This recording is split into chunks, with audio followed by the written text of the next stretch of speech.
ایک ایسی سرزمین جہاں صدیوں تک ایک بادشاہ کی حکومت رہی۔ وہ صرف بادشاہ نہیں تھا، وہ خدائی کا دعویٰ کرتا تھا۔ وہ کہتا تھا، میں تمہارا سب سے بڑا رب ہوں۔ یہ مصر تھا، نیل کے کنارے بسا ہوا۔ کھیت سونا اگاتے تھے، محل غرور سے بنے تھے، اور ان سب کے بیچ ایک نام تھا، فرعون۔ اس کا حکم قانون نہیں، عقیدہ بن چکا تھا۔ لوگ اس کی بات نہیں مانتے تھے، اس پر ایمان رکھتے تھے۔ مگر اسی مصر میں ایک مظلوم قوم بھی تھی، بنی اسرائیل۔ انہیں غلام بنا دیا گیا تھا۔ ان کے مرد دن بھر محنت کرتے اور ان کی عورتوں کو زندہ رکھا جاتا تاکہ غلامی چلتی رہے۔ اسی ظلم کے دور میں حضرت موسیٰ علیہ السلام پیدا ہوئے۔ اللہ نے ان کی ماں سے فرمایا، اسے دودھ پلاؤ، اور جب ڈرو تو اسے دریا میں ڈال دینا، ہم اسے تمہیں واپس لوٹا دیں گے۔ ایک ماں نے آنکھوں میں آنسو اور دل میں یقین کے ساتھ اپنے بچے کو دریا کے حوالے کر دیا۔ وہ صندوق فرعون کے محل تک پہنچ گیا۔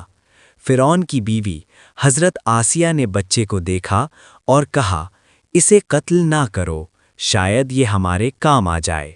یوں جس بچے سے فرعون ڈر رہا تھا، وہ اسی کے محل میں پلنے لگا۔ وقت گزرا، موسیٰ علیہ السلام جوان ہوئے۔ ایک دن غلطی سے ایک مصری ہلاک ہو گیا۔ فرعون نے قتل کا حکم دے دیا۔ موسیٰ علیہ السلام مصر چھوڑ کر نکل گئے، نہ سامان نہ دولت، صرف اللہ پر یقین۔ مدین پہنچے، کنویں پر 2 لڑکیوں کی مدد کی، اور پھر وہ دعا کی، اے میرے رب، جو بھلائی تو نازل کرے، میں اس کا محتاج ہوں۔ یہاں حضرت شعیب علیہ السلام کے گھر نکاح ہوا اور کئی سال کی تربیت۔ واپسی میں کوہ طور پر آواز آئی، اے موسیٰ، میں ہی تیرا رب ہوں۔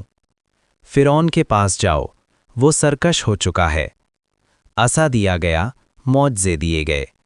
جادوگروں کا مقابلہ ہوا، عصا اژدہا بن گیا۔ جادوگر سجدے میں گر گئے، مگر فرعون نے کہا، میرا رب صرف میں ہوں۔ اللہ کی نشانیاں آئیں، طوفان، ٹڈیاں، جوئیں، مینڈک اور پانی کا خون بن جانا۔ آخرکار اللہ نے حکم دیا، رات کو بنی اسرائیل کو لے کر نکل جاؤ۔ سامنے سمندر تھا، پیچھے فرعون کی فوج۔ موسیٰ علیہ السلام نے کہا، ہرگز نہیں، میرا رب میرے ساتھ ہے۔ عصا پانی پر مارا گیا، سمندر 2 حصوں میں بٹ گیا، خشک راستہ بن گیا۔ قوم گزر گئی، فرعون پیچھے آیا، پانی واپس مل گیا۔ ڈوبتے وقت وہ بولا، میں ایمان لایا، مگر بہت دیر ہو چکی تھی۔